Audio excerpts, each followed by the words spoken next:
You're listening to Trek FM.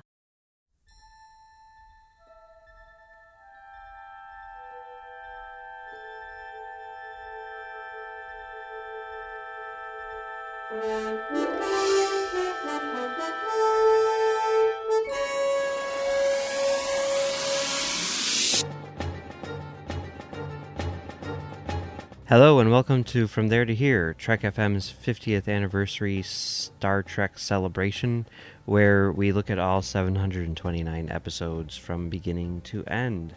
I'm Mike from Stage 9, and today I'm joined by Davis from the Fandom Podcast Network. How's it going, Davis? Hello, sir. How are we today?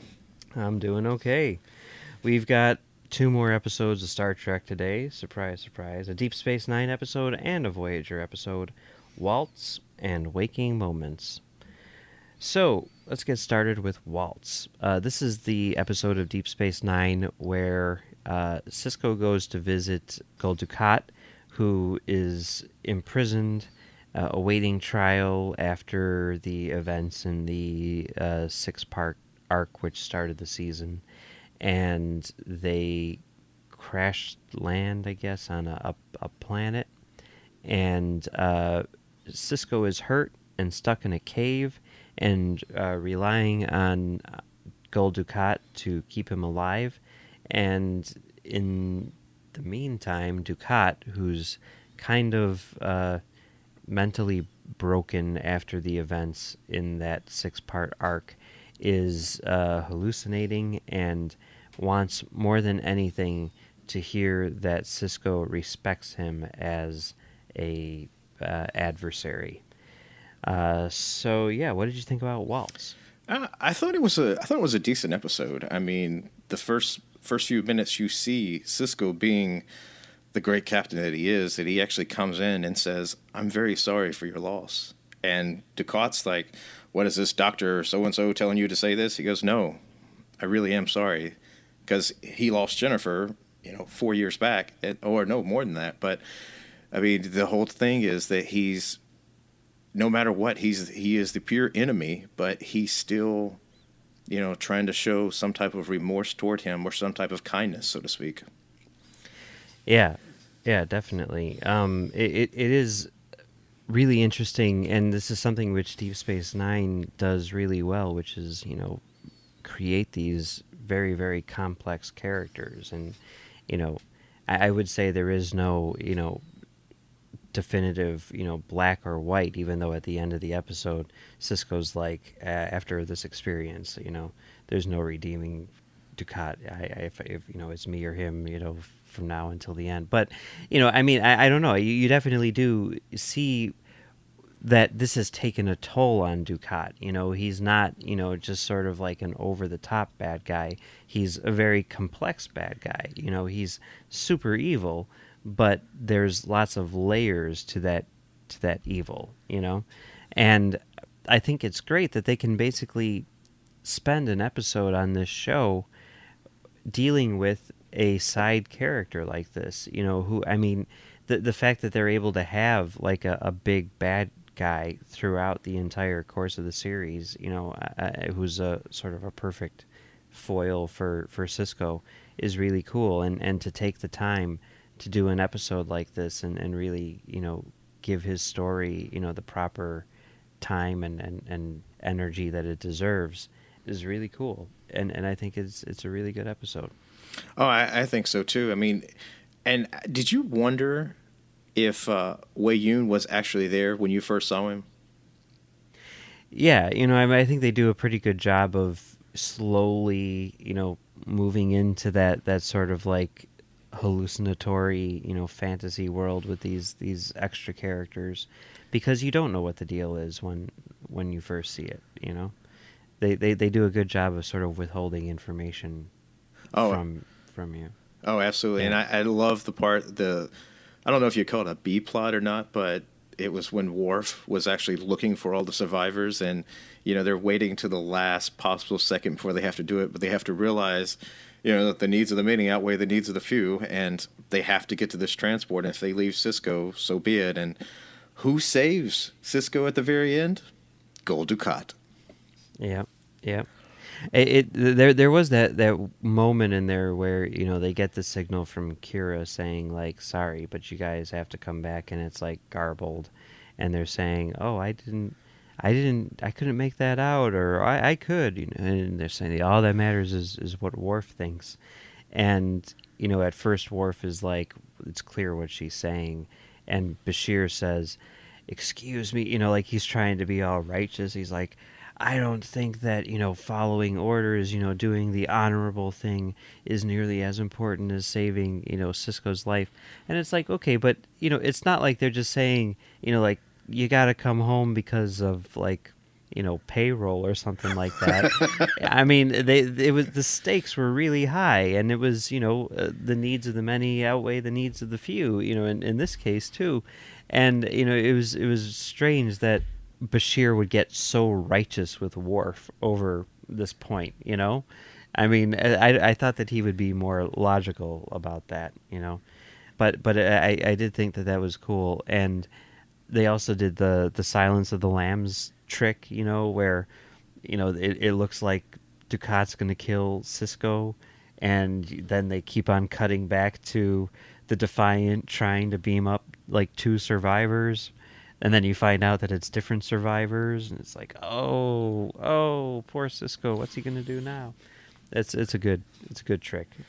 Yeah. Maybe a little cheap, but it works. Well, it was a very good episode, and I would highly recommend it for anyone. For sure. Well, should we move on to our second episode for today? Oh, absolutely. Waking Moments. This is the Voyager episode. This is the where they go to Elm Street. It's the Nightmare on Elm Street episode of Voyager. Basically, there is an alien which is invading their dreams and luring them into traps and doing all sorts of stuff. And nobody knows if they're awake or asleep or what's going on and how to get out of it. And Chakotay is trying to do his thing, and it's all very sort of like dreams inside of dreams and weirdness. So what did you think about Waking Moments? I consider it the Inception version of Star Trek for sure, just because at one point, he taps his wrist 3 times, and all of a sudden, oh wait, you see the moon again. He's dreaming within a dream within a dream within a dream, and so it was interesting to see how that all laid out. But at the same time, we never hear who the species is. And yeah. I gotta say, there were some creepy moments, especially the one when Tom was in the shuttlecraft and all of a sudden that alien just popped its head up and was like, hey, how you doing? Yeah, that was kind of freaky. It's an interesting concept. I mean, this is something that, like Voyager does rather frequently, where they have like this really, really weird, crazy idea, which is, super outside of the box in terms of its thinking.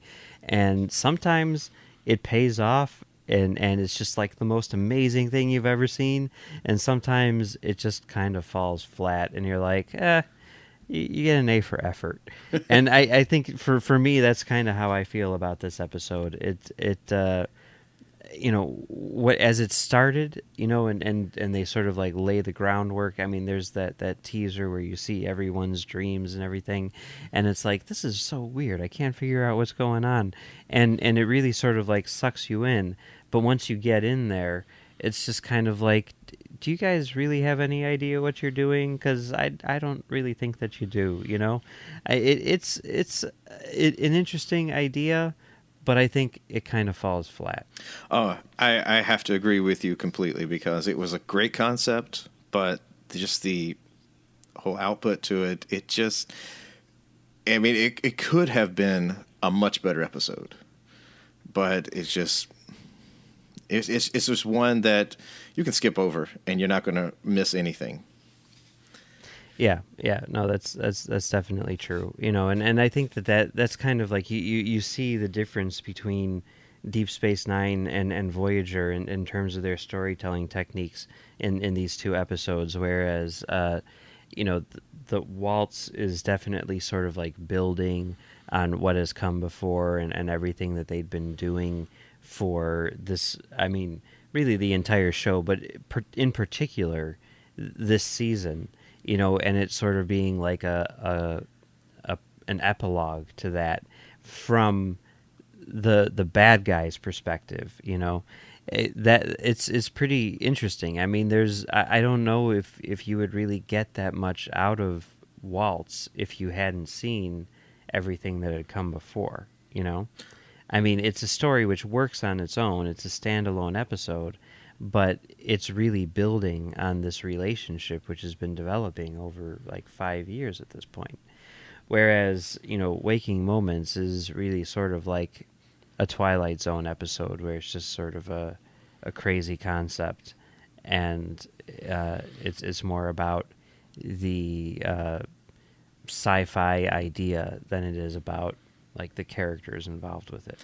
Oh yeah, absolutely. And Deep Space Nine was one of the few shows, even at that time, that actually had that great continuity. And even if Voyager, it was such a small ship anyway, that would have been a great to throw back different episodes going, hey, remember that time when we had this? Or, little plugs would have been great, but it just didn't always happen.